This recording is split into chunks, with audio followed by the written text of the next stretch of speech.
Hello friends, আপনারা দেখছেন আমার কৃষিভিত্তিক ইউটিউব চ্যানেল কৃষকের স্বপ্ন 24। আর সঙ্গে রয়েছি আমি আপনাদের বন্ধু গোলক। তো বন্ধুরা, তো রকিদার সজিনা বাগানে চলে এসেছি। তো সজিনা বাগানের ভিডিও এর আগে আমি অনেকগুলো দিয়েছি 12 মাসি সজিনা নিয়ে। তো অ্যাকচুয়ালি কি অভিজ্ঞতায় সব কিছু বলে। দিন দিন যাচ্ছে, যত দিন যাচ্ছে ততই আমরা ভিজিট করছি, নানান বাগান ভিজিট করছি, নানান ধরনের অভিজ্ঞতা আমাদের সামনে আসছে। তো সজিনা চাষের ভালো দিক যেরকম এর আগে প্রতিবেদনে দেখিয়েছি, তো আজকে দেখাবো এই 12 মাসি সজিনা বাগানের কিছু খারাপ লক্ষণ রয়েছে।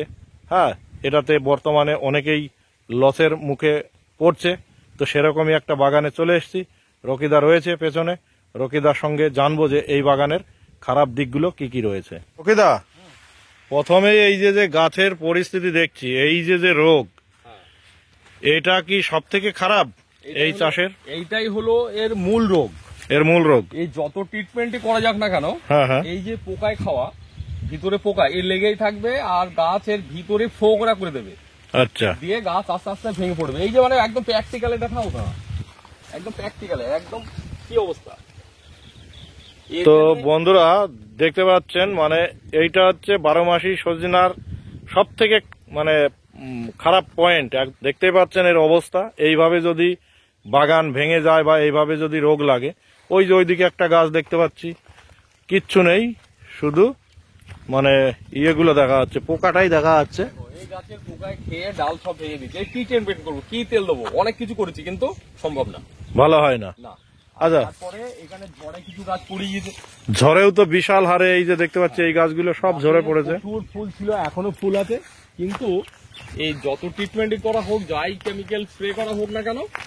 তো বন্ধুরা এই যে দেখুন, দ্বিতীয় যে প্রবলেমটা সজনে চাষের, 12 মাসি সজনের, এই যে দেখুন, একটু ঝড় হলে, কারণ এই গাছগুলো তো দুর্বল হয় অন্য কাঠের থেকে, কিন্তু সজনা কাঠ একদমই দুর্বল।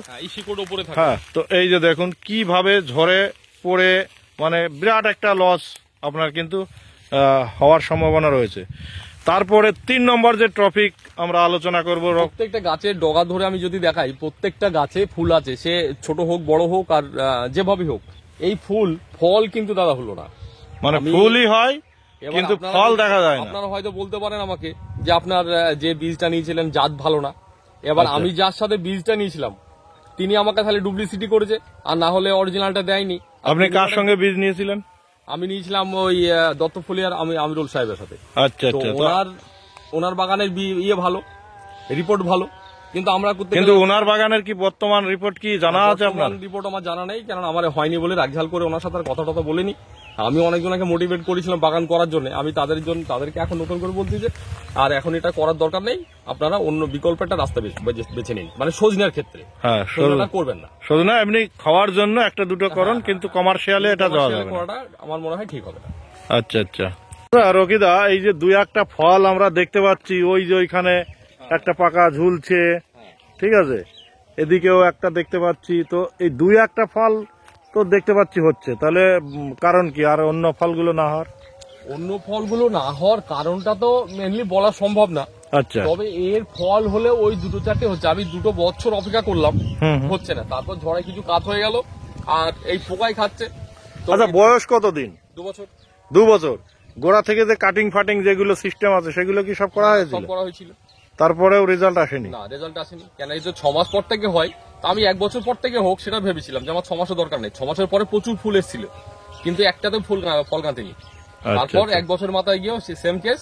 তারপর এই গত বছরের বর্ষার ঝড়ে তো এই অবস্থা। তো মুর্শিদাবাদের মনিরুল সাহেবের বাগানে আমি গিয়েছিলাম, ওনার তো প্রচুর ফল ছিল, এবং তারপরে এবছরে উনি ফোন করেছে, এবছরে অনেক টাকা বেচা কেনা হয়েছে। হ্যাঁ, সেটা এখন জাতের, যদি আমাদের জাত হতে পারে, বা ট্রিটমেন্টের কোনো ব্যাপার স্যাপারও হতে পারে। তো সব রকমই করা হয়েছিল, কোনো রেজাল্ট আসেনি। আচ্ছা আচ্ছা, তো ঠিক আছে, থ্যাংক ইউ আপনাকে এই তথ্যটা দেওয়ার জন্য। একদম ধন্যবাদ।